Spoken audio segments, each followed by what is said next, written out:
As we have more and more people coming back and want to see that happen, there's a couple of areas that we're going to need some help so we can make it easier. One is in children's ministry, so we can begin to offer some children's activities during the worship service to help our parents out. And so if you can help with that, please let Sharon McGilberry know that. Also, we're going to need more and more help in our tech ministry. So many awesome things are going on because the online experience is so wonderful and we keep trying to improve it. We're going to need some more people to help in that. So if you have some tech ability, please let us know about that. Our theme this morning is you are being watched.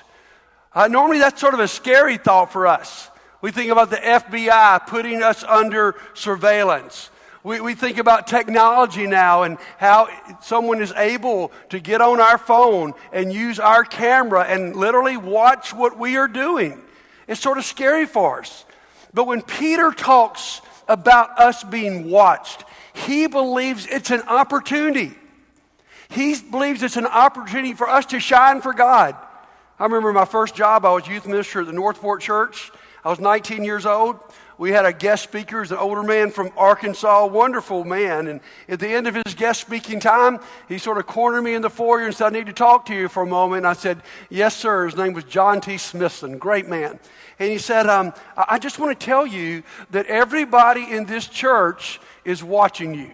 You're young, you're new, and everybody is watching you. And I said, yeah, I know. I got in trouble for falling asleep a few weeks ago in church. Everybody is watching you.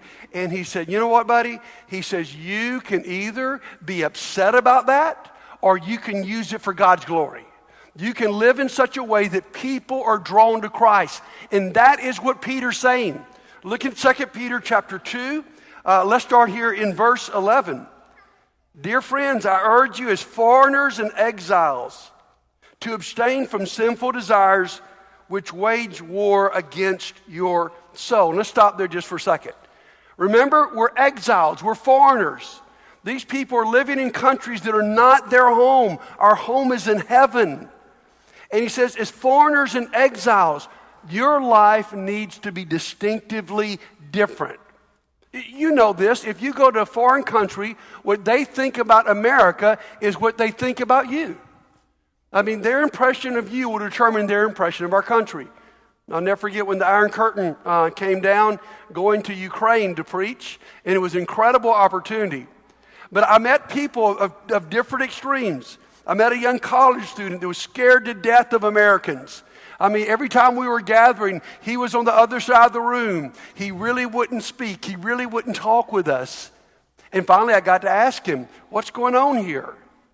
He said, I'm just afraid you guys are going to start shooting this place up. I said, what are you talking about? You know what I figured out in the long run? This guy had watched so many American movies, he thought all we did was shoot at people. And so he was scared to death of us. And then later, there was a Ukrainian coal miner. And he came up to me just warm and he said, all Americans are wonderful. And I thought, let me introduce you to a few. You might not think that, okay? He said, all Americans are wonderful. I said, why do you say that? He says, because I'm a coal miner outside of Gorlovka. And a few months ago, for the first time, an American executive came to look at our coal mine. And we went down a long elevator in the middle of the coal line. We went down a long shaft. Then we're coming back out, about to get back on the elevator. And this American executive, he's got his coat on, tie on, nice dress shoes. He asked us about a certain Ukrainian man that was with us that wasn't now with us. And he said, where's so-and-so? And we said, we don't know. And we saw that American executive go back through that coal mine, sometimes having to crawl on his hands and knees in this coat and tie to look for that Ukrainian. He said, all Americans are wonderful. And this is what Peter believes. When people see us, even though we're foreigners here in this land, they are either going to decide Christians are wonderful or Christians are people they should be afraid of. And when Peter's writing here, they have great reason to be afraid of Christians. So look at the next verse. Here's what you do. You live such good lives among the pagans that though they may accuse you of doing wrong, they may see your good deeds and glorify God on the day he visits. Peter's quoting Jesus. Let your light so shine before men that they may see your good works and glorify your Father in heaven. Here's what Peter believes. Even though you might be suspect as a Christian, you could live your life watched as an opportunity in such a way that people are going to be drawn to Christ. Quotation I read years ago stuck with me. There are two reasons why people are not Christians. Reason number one, they don't know a Christian. Reason number two, they do know a Christian. See, either it draws us or it pushes us away. And Peter believes it can draw people. In fact, look over in chapter 3 what he says, how powerful this can be. Chapter 3, let's look at verses 13 through 15. Who is going to harm you if you are eager to do good? But even if you do suffer for what is right, you are blessed. Do not fear their threats. Do not be frightened. Listen to this. But in your hearts revere Christ as Lord. Always be prepared to give an answer to everyone who asks you to give the reason for the hope that you have. But do this with gentleness and respect. Listen to me. Peter says this. We can live such attractive lives. We can be such advertisements for Jesus Christ that someone might see us and say, why are you so different? Now remember, Peter's writing to a group of people in troubled times. And my friends, when times are troubled, when Christians are undergoing suffering, it is the greatest opportunity for us to be different. In such a way, someone's going to go, you know what, this is a terrible time. I mean, we've been in this pandemic. You're having to wear a mask to church, my goodness. I mean, you can't do the things you used to do. We're scared about the economy, and yet you and I can be full of joy and hope. To a point, he says, they're going to want to ask you.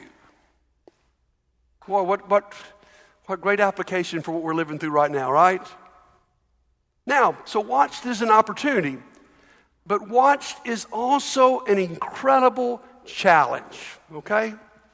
And you can see the word of the day up here. It's the word submit. And what Peter is saying is, what may best get people's attention about your faith is that you submit. I mean, this is a hard teaching. Not many of us like the idea of submission because I don't like people telling me what to do. How about you? But yet this has been man's struggle since the Garden of Eden where God says, do not eat of the fruit. We understand the same thing. If you walk in a room, it says wet paint, don't touch. What are you going to do? I'm touching, all right? I mean, this lack of submission has been a part of us from the beginning of time. And Peter certainly understands this. At times in the Gospels, he's very unsubmissive to Jesus. Jesus says, I'm going to die on a cross. Peter, the Bible says, took him to the side and rebuked him. And he's so unsubmissive, Jesus calls him Satan. He says, get behind me, Satan. You don't have in mind the things of God, but the things of men. It's not natural for us in our fallen state to submit. Now, guys, some of you are better at it than others. Some of you, how many of you would consider yourself a rule keeper? Raise your hand. Okay, I'm not dare putting mine up. How many are not rule keepers? Okay, I tend not to be. I especially don't like rules that don't make sense, okay? So if you make a rule for me and I can't make it make sense, I think it's a waste of time. I am prone to break it. It's so bad that a couple years ago, I was visiting my children in New York City. George is about 3 years old, and it didn't make sense to me. We had to go to the end of the block to cross the street. There were no cars. And so we jaywalked. And I get to the other side, my little 3-year-old grandson says, Grandbuddy, you need to be more cautious.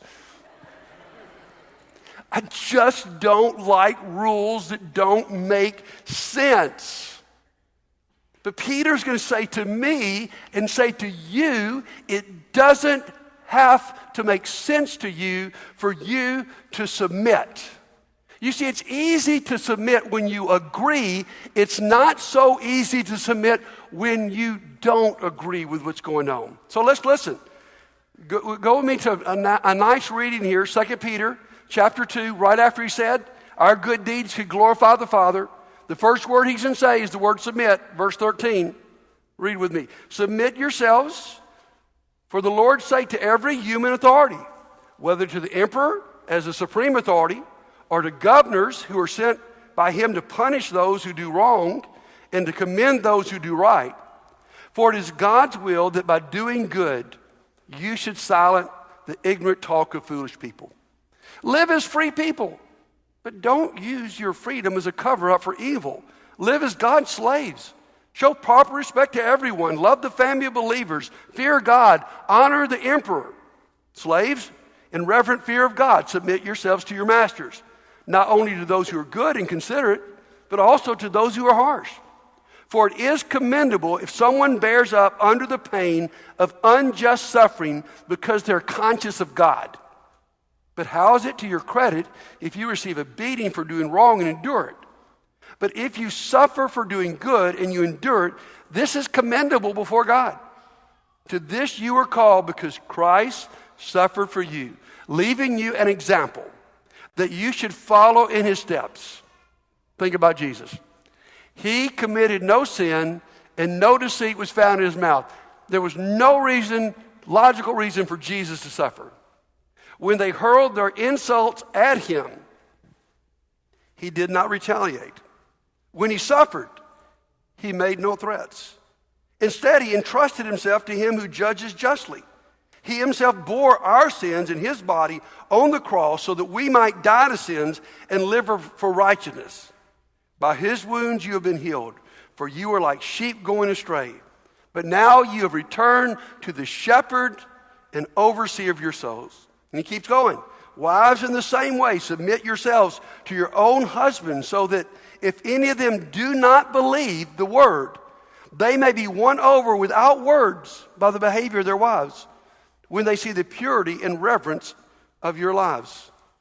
Now, this is challenging, to say the least. And I want to talk about some of the people that Peter calls people to submit to. First of all, he says to submit to authority.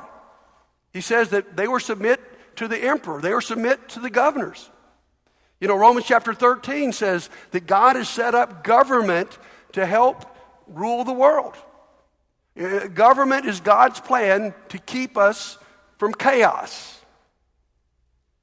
But we find ourselves in a very difficult position in our world today. We say, okay, buddy, that sounds really nice, but I don't like this guy or I don't like this guy. And some of us in here saying, if he's elected, there's no way I could honor him. If he's reelected, there's no way I can honor him. Take a little time out here for a second. Peter is telling them to honor the emperor Nero. That's pretty challenging. So it takes our excuses away, doesn't it? And many of us need to learn to live in greater honor, not necessarily because we are in agreement with everyone, but because of the position that God has put them in. So submit to authority. And here's a real tough one. Submit to masters. Now, here's the question we got to ask here. Is Peter pro-slavery? You know, first of all, slavery in this day was quite different. Probably a third to a half of Roman citizens were slaves. And slavery in this day was not race-based. In fact, you could be, a common laborer, or you could be a doctor or a lawyer and still be a slave. It was really more a way of employment. The Romans who weren't slaves thought their job was just to sit around and do what they wanted to, and they employed everybody else that was slaves to do all the work.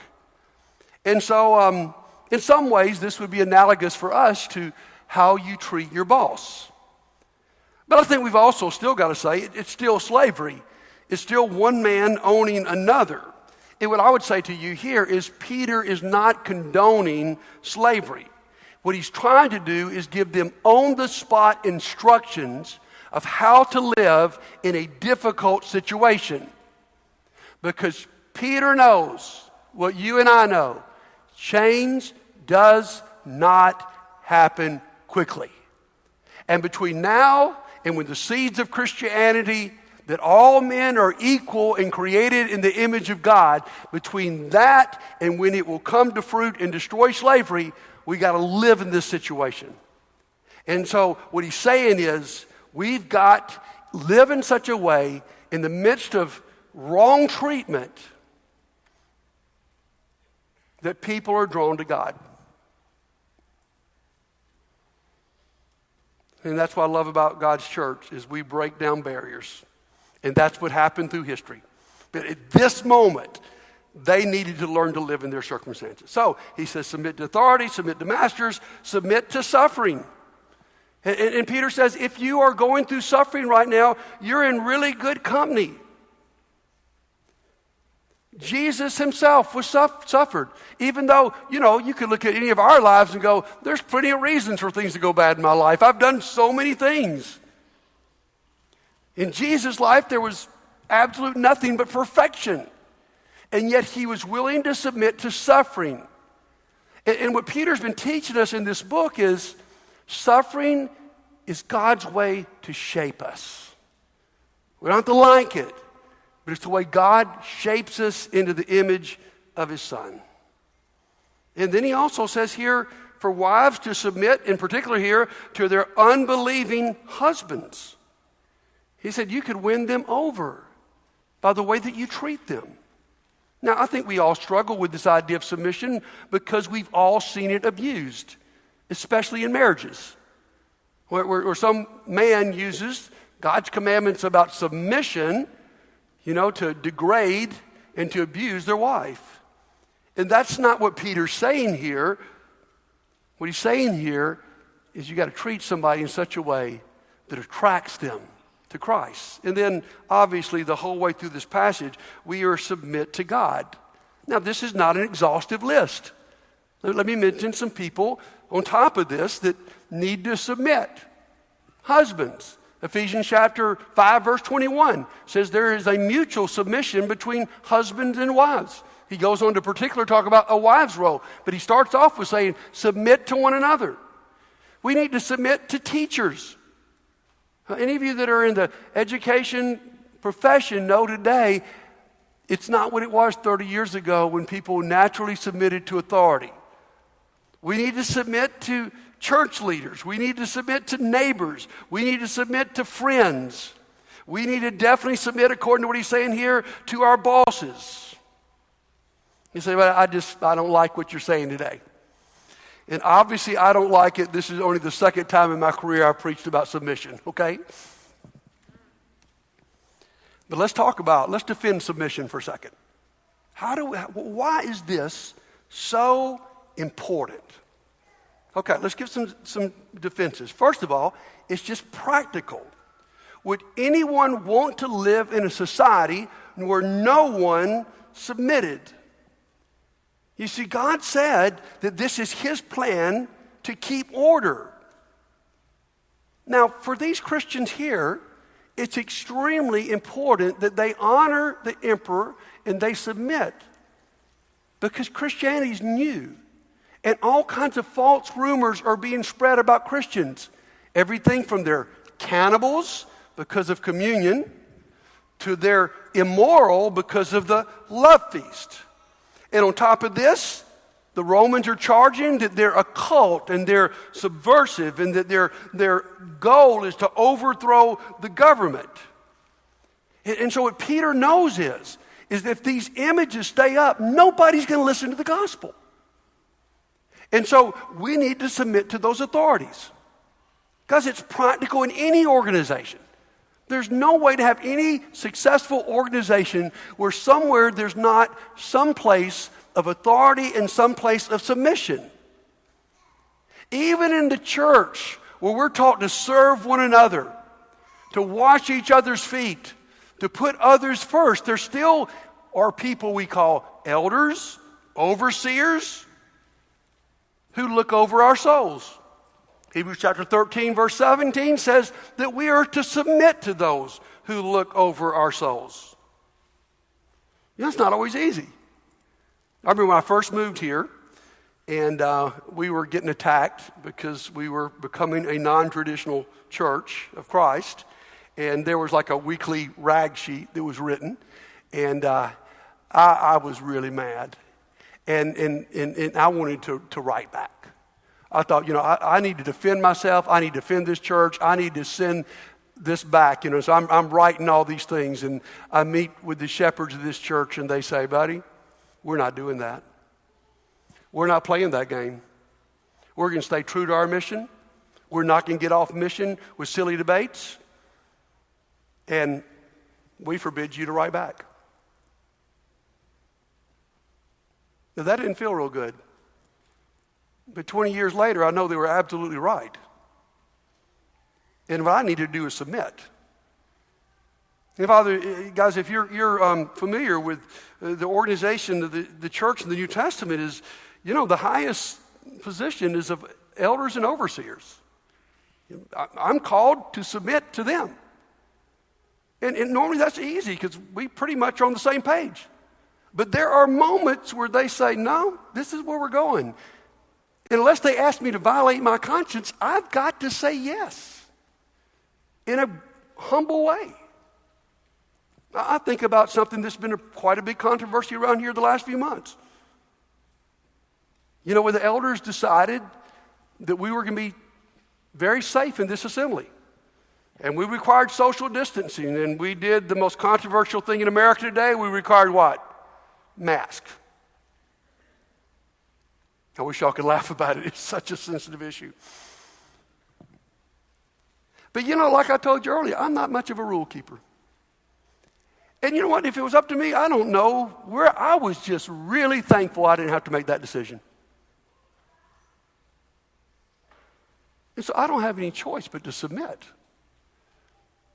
And some of you that are using this as a point of contention, guys, you've been put in an organization where God has ordained people to make these kind of decisions. They've prayed, they've researched. Maybe your research is different. I don't know. But in the long run, we are called to submit. And it shouldn't be that difficult for us because we know these men. We love these men. We trust these men. If any men are not power hungry in this city, it's the men who shepherd this church. So it's just practical. Now, there are limits to it. In Acts chapter 4 and chapter 5, Peter and the apostles, they rebel against the government. And Peter says, we must obey God rather than men. If the shepherds of this church or the leaders of our country ask you to do something that violates the very will of God, yes. And then think about the practicality in marriage. That there's got to be someone in the long run who in a loving way, who's serving their wife and loving her as Christ loved the church. That's a game changer. Make sure you look at the whole passage. But someone who calls the final shot. I love Tim Keller. He's one of my favorite preachers in New York City. And I like to listen to his sermons, and I've read some things by his wife, Kathy. And she talks about submission. They live in the middle of New York City where submission is probably a terrible subject. And she tells this story. They were living in Philadelphia. Tim Keller was a professor. They had a really easy life in the suburbs. And Tim began to feel the call to go to New York City to plant a church. Kathy was completely opposed to it. She did not want to raise her 3 boys in New York City. And so he wanted to go. She didn't want to go. And finally, Tim just said, if you don't want to go, then we won't go. Listen to what she said. Oh, no, you're not putting this decision on me. That's abdication. If you think this is the right thing to do, then exercise your leadership and make the choice. It's your job to break the logjam. It's my job to wrestle with God until I can fully support your call. What a beautiful example. Guys, let's just be honest here. Any organization only works when there's a sense of submission. Because when you join a church or a family or a friendship or a business, it always means that you can't do whatever you want to do. And I've seen people get married and think, you know what, I'm married, but I'm still going to live like I'm single. I'm going to go out anytime I want to. I'm going to do my thing. And it's disastrous. When you got in that marriage, you said it's not just you to be taken into consideration. It's somebody else. And there are moments both ways. Because I'm married to Stephanie, there are moments where I've just got to go, okay, we're going to go to the restaurant you want to. We're not today. We're going to do, no, we're eating at home. We're going to do, I don't have to have my way all the time. So first of all, it's just practical. Second, and here's what we're talking about right now, it is relational. It's not popular. But I love what Peter says here. You've been given freedom, but don't use your freedom as an excuse for selfishness. Paul would say, you've been given your freedom to serve. You see, any relationship means I give up some of my freedoms to serve you. You give up some of your freedoms to serve me. And here's our problem in America. I think I've always got to stand up for my rights. And some of us are more concerned with being right than we are in being loving. It's relational. It's missional. That's what Peter's saying. Peter's number one goal here is for the gospel of Jesus Christ to go across the world. And he knows if I go to work or in my family with unbelieving people and my disposition and my attitude toward them is not to be right, they're not going to listen. Because some of us, we got to look at this. Some of us are just flat difficult. And we're okay with that. And then we want someone to listen to us about the gospel. When I go to work and I'm difficult, when I go to work and I'm critical, when I go to work and I'm volatile, when I go to work and I complain about everything the boss does or doesn't do, and then I say, I want to tell you about Jesus, why would they want to listen to me? Because here's what Peter is saying, is there something bigger than you getting your way or you elevating your opinion? It's the mission of spreading the gospel of Jesus Christ. And one more thing, it's faithful. In the long run, when I submit myself to these things that aren't always fair and just, I've got to do exactly what Jesus did. Here's verse 23. He entrusted himself to the one who judges justly. Even when it does not make sense to me, there's the moment where I got to say, you know what, it doesn't make sense to me. On my own, my rebellious nature, I wouldn't do it. But God, I'm going to trust you. You've put this authority in my life, and I'm going to trust you. It's like the long-term campaign about drinking. If you drink, don't drive. What's the point of that campaign in America is when you're under the influence of alcohol and you're intoxicated, you're impaired in what you see and what you do and how you react, and what you could do could cause terrible troubles to other people. So give the keys to somebody else before you go and do something stupid. Hurt somebody, hurt yourself. I think what Peter's saying to us is, some of us are intoxicated with our own power. Some of us think we're always right. And some of us are not willing to submit. And Peter says, it's time for you to give the keys over. You're not in a good place to make all these judgments. So trust somebody else. So, it's a powerful thing. So here's my question as we close out this lesson. Who do you need to be more submissive to? I mean, seriously, be honest with yourself. Who do you need to be more submissive? Yesterday, Stephanie and I were out doing something. She told me to do something. It just flew all over me. And I reacted in a very defensive way. And after we got through that, I said, guess what I'm preaching about tomorrow? Submission. And I'm sorry I didn't react the right way. Who do you need to be more submissive to? Who do you need just to give a break? Now, the decisive point is this.